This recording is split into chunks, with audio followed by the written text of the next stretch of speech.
What do you think the millennials now, who are given all these resources of the world in the fourth industrial revolution, what kind of responsibilities do you think the millennials like yourself have towards themselves and towards the world?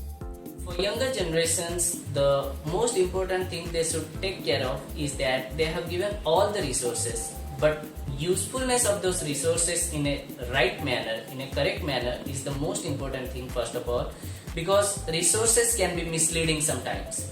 If you are misleading them to some bad ways, then it will have adverse effect in the future, and using it in a proper manner is the most important thing right now. What do you mean by bad manner, and what are the resources we're talking about?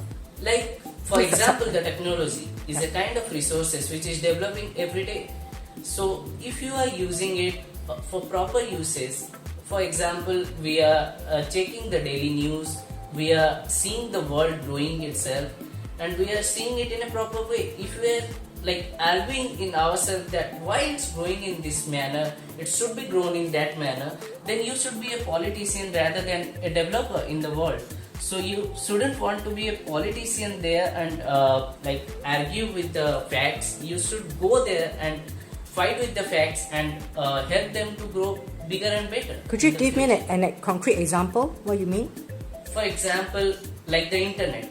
Internet is a resource which is very much powerful nowadays. Yeah. So if you use the internet and search for proper thing that you want to use, for example, in your field, in my field, suppose in my field I want to use the resources such as search engines which will give me the journals, impactful journals which have been done previously. So I want to search for those journals and I want to build upon that. Whatever they have done till now, what I have to do in the future so that I can come up with some better ideas to fulfill my project in PhD. But what about the abuse of the internet? Did you say if there is a positive side, there must also always be the negative side, right? Yeah. So what are you referring to? For example, for a PhD student, the negative sides are some shortcome paths like they are always used to go to Google Scholar. There are some like links to the professors or to the first authors who already have published their papers. They go to their mail list, they send mails to them directly that you did this work. What technology you have used in your work, just tell me. They find the shortcut path rather than digging it into itself, rather than digging They go the it by shortcut. themselves. Shortcut, like they ask the professors or the first authors that how you did it. Directly asking them just reduces the extra burden from yourself, but you are choosing a shortcut rather than exploring the problem by yourself. Hi Subha, what do you want to say about your life thus far, and what other comments you want to add about millennials?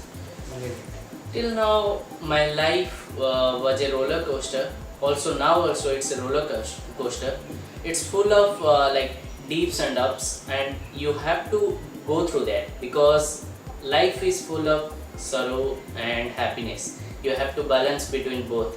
If you want to stay at certain point and you want to stay there permanently, then you are losing yourself in the past. You are not moving into the future because future is full of ups and downs, and you have to like balance between the two. You have to face both of them to go ahead in your life. And till now, from my childhood days, I was a very funny guy and I was not serious about life. I always used to fulfill my father's dream, my parents' dream.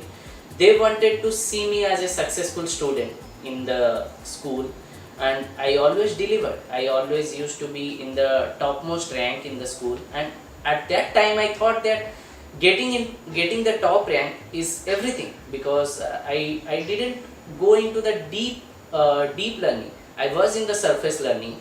I mugged up, I deliver in the exams, that's what it used to be, and I always used to be top the class, and that's what I did till now. I fulfilled my father's and mother's dream, but they wanted something else in their mind. They wanted to see me as a successful person in terms of knowledge, not to get only rank 1 position, but I couldn't get their ideas then. But finally, when I was into my bachelor's and master's, I was stuck in between 3 ideas. I wanted to be a good I want to be in management field. I want to be I want to be a civil person in India like IAS or IFS.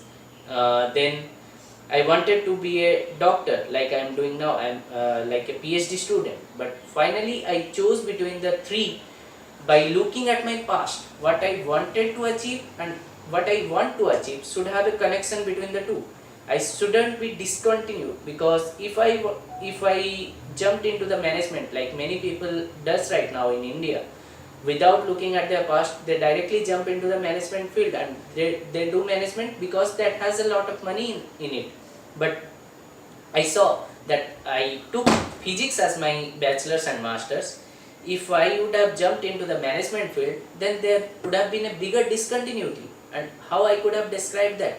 Why I discontinued my study field, why I changed my discipline from the pure science background to management background. There would have been a certain answer to that. And if I would have gone to any other field, I would have to answer them. That's why I chose the PhD field, where I can use my learning in bachelor's and master's field and go ahead and do something better for the world, which can be used in technology. Okay. Kuma, you ask any question that you think is a good question for him. Just a minute, I'm going to pause this. Hi, myself Subha. I am from India, and I did my bachelor's and master's from one of the reputed university in India, National Institute of Technology, Rourkela. Then I came into NTU and joined as a PhD research scholar here. That's it. Okay. Say something what you're actually doing now. Okay. Now I am a PhD research scholar at NTU. Currently I am involved in a project of Singapore government where I want to utilize the magnetic cooling to save the water crisis in Singapore, because as a country Singapore has water crisis, and when water is used to cool something, in the process it evaporates. When the water evaporates, it creates a lot of shortage in terms of water supply. So that's why I want to use magnetic cooling instead of water to make it more efficient. And also magnetic cooling gives a way that no energy input will give you cooling, and no energy input means you can save a lot in terms of that. And Subha, coming to Singapore wasn't something that you or your family planned. No. So you know that your life in a way is disrupted.